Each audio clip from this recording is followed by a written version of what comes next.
دا دویم سوال دی چې یو غریب به وایي د مالدار نه 1500 کاله مخکې جنت ته ځي. د دې څه حقیقت دی؟ دا د غربا یو خپل شان دی.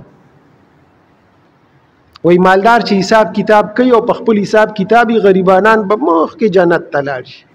پیغمبر علیه الصلاة والسلام یو حدیث دی، پیغمبر علیه السلام فرمای وای چا چې په خپل غریبۍ باندې صبر وکړ،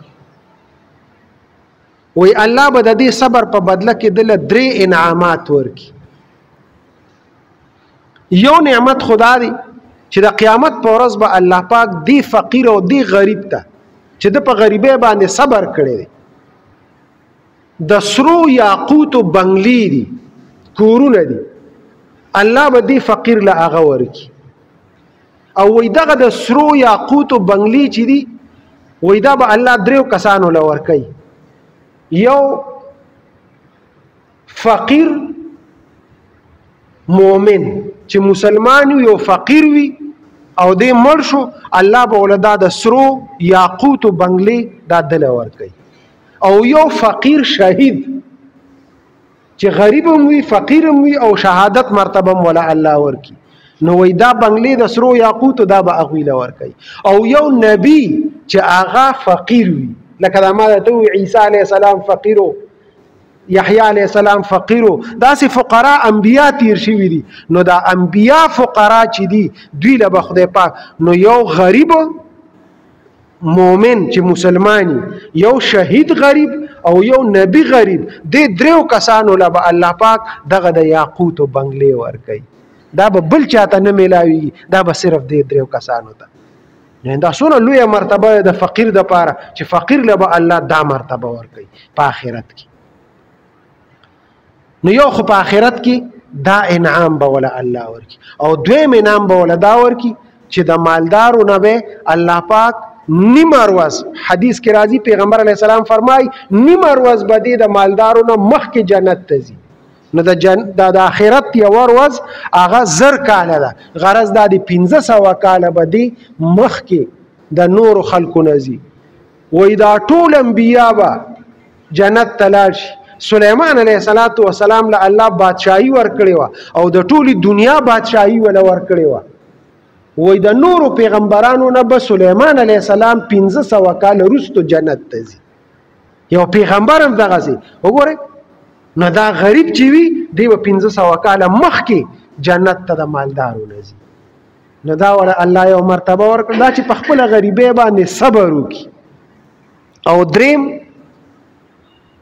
الله به سره دا احسان وکړي غریب سره. غریب لګیا دی ذکر کوي سبحان الله الحمدلله الله اکبر، په دې ولا الله بدلی ورکوي، اجرونه او ثوابونه ورکوي. دا یو غریب هم دا ذکر کوي او یو مالدار دی هغه هم دا ذکر کوي. حدیث کې راځي پیغمبر علیه الصلاة والسلام فرمای وای مالدار که دا ذکر وکي او ورسره 1000 درهم صدقه کی نو وای د غریب هغه اجر او ثواب ته نه رسي. غریب دی سبحان الله وای الحمدلله وای دا الله ذکر کوي، هغه ته خدای پاک کم اجر ورکوي په دې باندې.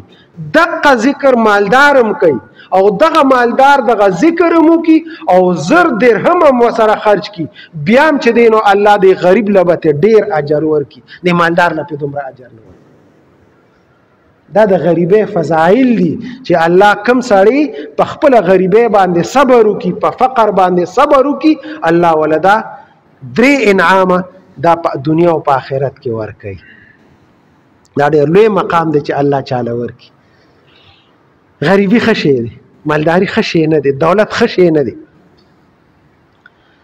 څلورم سوال، دریم سوال وای دا دمګری دي دا داوا کوي چې مونږ سره پیریان دي او مونږه پیریان تابع کړي دي، سو کوئی یو دی را سره سو کوئی 2 دی را سره، او بیا دا ښځې وایي مونږ سره خاپیری ده. دا خلک لګیا دي د دې دمګرو ته ووایه ته اللهم انا ووایه، دوی له اللهم انا نه ورځي، دوی له مونځ هم نه ورځي، دوی نه 6 کلمې واوروي، دوی له 6 کلمې هم نه ورځي او غټې غټې دعوې کوي دا دمونه اچوي او دا لګیایي او دا تعویذونه کوي، دا خلک یې دوکه کړي دي. جنات قابو کول، مسخر کول، تابع کول دا کیږي، دا نه چې دا نه کیږي. یوه مسله دا ده چې وایي دا تابع کیږي که نه تابع کیږي. ولې نه تابع کیږي؟ تاسو وګورئ مونږ یو سړی خپل قید کې بند کو، جیل ته یې اچولی شو که نه شو اچولی؟ زمونږ یو زورور سړی وي، بل سړی په کوټه کې ورپسې تاله ووي او بند یې کړي. نو دقسې دا جنات هم انسان تابع کولی شي. پخوانو خلکو به وظایف کول، د دې دپاره خپلې وظیفې دي. اوس ته یو دمګري ته ووایه ته ماته چهلکاف ووایه، چهلکاف هغه پېژني نه چې چهلکاف څه شی دی. دا یو وظیفه ده د جناتو د تابع کولو دپاره. د اوسنو خلک یې پېژني نه، دا مولیان یې نه پېژني چهلکاف چې چهلکاف څه شی دی. نو دا دمګري به یې څو پېژني. نو دا غریبانان د هېڅ نه دي خبر، هسې وایي دوکې دپاره، د فراډ دپاره، د خلکو نه پیسو اخیستو دپاره دا غټې غټې دعوې کوي چې مونږ پیریان تابع کېږي. د دې خپل وظایف دي. یو تابعي دی غالبا، هغه وایي زه یو جزیرې ته لاړم، وایي هغه جزیره کې یو 3 منګي پراتو. وایي ما وی چې دا منګو کې به څه وي؟ وایي ملګرو ته مې وی چې یو منګي ترې راواخلې. وایي چې منګي م راواغش، هغې باندې ډکنه بالکل کلکه بنده شوې وه. وایي ما ملګرو ته وی چې دا ډکنه مه کولاوئ، دې کې سوري وکړې د یو طرف نه. نو وایي هغې کې سوري وکړه. وایي چې سوري یې وکړه، وایي د هغې نه یو جن راووت، شیطان. او وایي معافي یې غوښته چې یا سلیمان علیه السلام زه به بیا داسې نه کړو. سلیمان علیه السلام دا جنات دا قید کړي وو، دا ورسې په منګو کې بند کړي وو، څه په یو ځای کې او څه په بل ځای کې. دا شیطانان چې په دوی کې کوم دي، دا شرارت والا چې کوم دي، هغې ته شیطان وایي په جناتو کې چې کوم وي. نو دا شیطانان جنات دا سلیمان علیه السلام قید کړي وو په منګو کې او په یو ځای بل ځای کې دا قید کړي، او خدمتونه به یې ترې اخیستل. سلیمان علیه السلام په خپله بادشاهۍ کې په جناتو باندې بیت المقدس جوړ کړ. دغسې چې دی نو کوم به شرارت پې کوه هغې ته به یې اتکړی اچولی وي او تړلی به په زنځیرونو باندې. نو دا تابع کول دا بالکل شته. پیغمبر علیه السلام فرمای وایي چا چې زه په خوب کې ولیدم نو وایي شیطان زما په شکل نشي راتلی. دا جنات چې دي دا خپل شکلونه بدلی، د مار په شکل راتلی شي، د لړم په شکل راتلی شي، د انسان په شکل راتلی شي، د غوا میخې چیلې په شکل راتلی شي، د مارغانو په شکل راتلی شي. نو پیغمبر علیه السلام فرمایي که زما په شکل باندې چا شیطان ولیده، جن ولیده، نو وایي زما په شکل هغه نشي راتلی. پیغمبر علیه السلام فرمایي دا به زه لیدې.